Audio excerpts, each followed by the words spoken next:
অষ্টম শ্রেণীর শিক্ষার্থী বন্ধুরা স্বাগত মাই ক্লাসরুমে। তোমরা ষান্মাসিক মূল্যায়ন পরীক্ষা অংশগ্রহণ করছো। তোমাদের আগামী 15 জুলাই বাংলা পরীক্ষা হওয়ার কথা। রুটিন অনুযায়ী বাংলা পরীক্ষার জন্য মাই ক্লাসরুমের এখনকার আয়োজনে থাকবে মূল্যায়ন প্রশ্নোত্তর। প্রথমে আমরা একক কাজ দেখব, কিছু গুরুত্বপূর্ণ প্রশ্নোত্তর থাকবে। আমরা প্রথম প্রশ্নটি রেখেছি তোমাদের জন্য, রাক্ষসের গিলে খাওয়া মানুষগুলো একদিন ফিরে আসবে, এই কথাটি কতটুকুন প্রাসঙ্গিক। কথাটি বলেছে অপারেশন কদমতলী গল্পের দাদি চরিত্রটি। তোমরা খুব ভালো করেই পড়েছো অপারেশন কদমতলী গল্পটি, এটি খুবই গুরুত্বপূর্ণ একটি গল্প তোমাদের জন্য।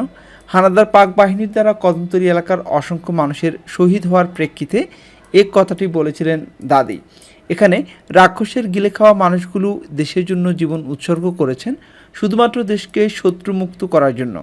এসব শহীদ হওয়া মানুষেরা শোককে শক্তিতে পরিণত করে দেশের আপামর জনতা দেশকে শত্রুমুক্ত করার জন্য ঝাঁপিয়ে পড়বে।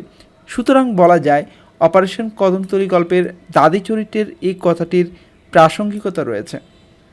পাবে কি করে ভাইরা জব্বার চালাক, এই কথাটি কতটুকু প্রাসঙ্গিক। কথাটি গল্পের চন্দন চরিত্রটি উদ্দীপকের কথাটি দ্বারা মুক্তিযোদ্ধাদের যুদ্ধের কৌশল সফল বাস্তবায়নকে ইঙ্গিত করা হয়েছে। মুক্তিযোদ্ধারা শত্রুবাহিনীর উপর অতর্কিতভাবে হামলা করে কেউ চাষি, কেউ মাঝি, কেউ জেলেদের মতো সাধারণ মানুষের সাথে মিশে গিয়েছে। সুতরাং বলা যায় উদ্দীপককে চন্দনের কথায় প্রাসঙ্গিকতা রয়েছে। এবারে আমরা বাংলা দ্বিতীয় পত্র থেকে অর্থাৎ গ্রামার থেকে একটি প্রশ্ন রেখেছি। সর্বনাম কাকে বলে, সর্বনাম কত প্রকার ও কী কী উদাহরণ সহ আলোচনা করো। এই বিষয়টি খুবই গুরুত্বপূর্ণ। সরাসরি হয়তো সর্বনাম কাকে বলে আসবে না, কিন্তু তোমাদেরকে একটি উদ্দীপক দেওয়া হবে, সেখান থেকে হয়তো সর্বনাম বের করতে বলা হতে পারে।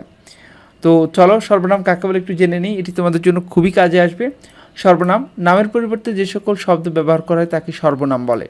যেমন হস্তি প্রাণীজগতের সর্ববৃহৎ প্রাণী, তার শরীরটা যেন বিরাট এক মাংসের স্তূপ। এখানে হস্তি মানে হাতি, সে প্রাণীজগতের সর্ববৃহৎ প্রাণী, তার শরীরটা অর্থাৎ হাতির শরীরটা, এখানে হাতির পরিবর্তে তার শব্দটি ব্যবহার করা হয়েছে, তাই তার হচ্ছে সর্বনাম। সর্বনাম তিন প্রকার। সাধারণ সর্বনাম, যে সর্বনামগুলো আপন পরিবেশে অর্থাৎ ভাই বোন, বাবা মা, বন্ধু, ঘনিষ্ঠজনের সঙ্গে কথা বলতে ব্যবহৃত হয় তাকে সাধারণ সর্বনাম বলে। যেমন তুমি, তোমরা, সে, তারা ইত্যাদি। আরেকটা রয়েছে মানি সর্বনাম, যে সর্বনামগুলো বয়সে বড় কিংবা অপরিচিত কারোর সাথে কথা বলতে ব্যবহৃত হয় তাকে মানি সর্বনাম বলে। যেমন আপনি, আপনারা, তিনি, তারা ইত্যাদি। আচ্ছা, এখানে তারপরে যেটি রয়েছে ঘনিষ্ঠ সর্বনাম, কারোর সঙ্গে অতি ঘনিষ্ঠতা বোঝাতে অথবা তুচ্ছ তাচ্ছিল্য করতে যে সর্বনাম ব্যবহৃত হয় তাকে ঘনিষ্ঠ সর্বনাম বলে। যেমন তুই, তোরা, ও, ওরা ইত্যাদি। তো এই ছিল সর্বনাম কাকে বলে এবং সর্বনামের প্রকারভেদ উদাহরণ সহ। আশা করছি তোমরা খুব সহজেই বুঝতে পেরেছ। যারা ক্লাস 8-এর স্টুডেন্ট রয়েছে এখনও মাই ক্লাসরুম চ্যানেলটি সাবস্ক্রাইব করোনি, অবশ্যই সাবস্ক্রাইব করে নেবে। সবার আগে সবশেষ আপডেটটি পেতে মাই ক্লাসরুমের সাথে থাকবে। আজ এ পর্যন্তই, আল্লাহ হাফেজ।